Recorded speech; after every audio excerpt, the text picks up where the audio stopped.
The current debate about Brexit and the European Union proves that Iain Duncan Smith must be sent immediately to Russia to help England's chances in the World Cup. No balanced human being can possibly understand it, and, if anyone does, they're probably a serial killer.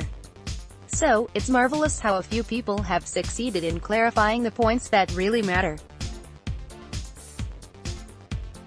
The Sun was particularly helpful, informing us this week that we were facing the Great British Betrayal by MPs too friendly towards Europe. The paper proved this by putting pictures on their front page of things you can get in Britain. There was the roller coaster from Alton Towers. That explained matters for me. How can these treacherous MPs threaten to vote in favour of staying in the AEIOU agreement on Scotch eggs when some people like to go up and then quickly down? Next to Alton Towers on the front page was Stonehenge. The stones were lined up so the sun passes through them on Midsummer's Day, whereas before Stonehenge was built, the heat from the sun all went to Europe. The Neolithic people then clenched their fists in unison and growled, "We've got our sun back," while performing a ritual dance. But if they'd known Dominic Grieve and other traitorous Tories would propose an amendment to something or other 5,000 years later, they wouldn't have bothered. One of the votes this week was a debate on whether there should, at a later stage, be another vote that is meaningful. You can see how this annoys any true patriot, because proper British people would insist we only have meaningless votes. So, we must be grateful to Iain Duncan Smith for putting the issue into words we can all understand. The EU has remorselessly set out to humiliate us, he said.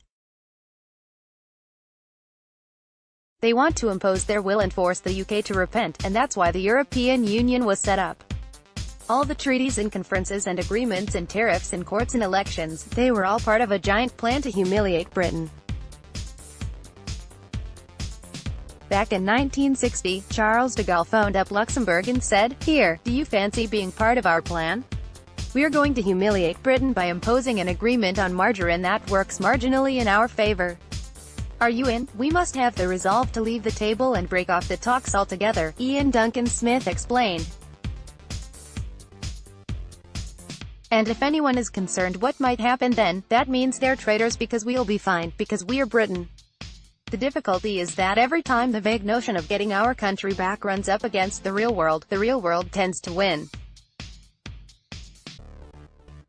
So, although one of the main points of the Brexit campaign was to reduce immigration, the government has had to relax immigration controls for skilled workers, especially for the NHS. This is another betrayal, because we should say, "Sod the real world," and when you're lying on a trolley in a that works better than some foreigner. This is why Iain Duncan Smith must be sent to Russia. Because we're approaching the point in a 4-year cycle when, despite all historical, social and sporting evidence, England convinces itself it has a chance of winning the World Cup.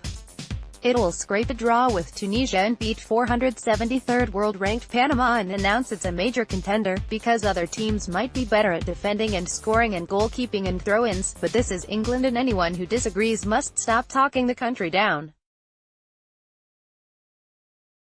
If England is 2-0 down against Belgium at halftime and England midfielder Dele Alli asks how to deal with the driving runs of De Bruyne and his accurate passing to a dominant Lukaku, Iain can say, "We deal with it by being England, you traitor.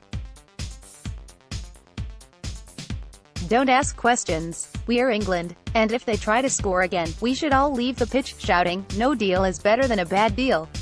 They'll be terrified." Belfast Telegraph.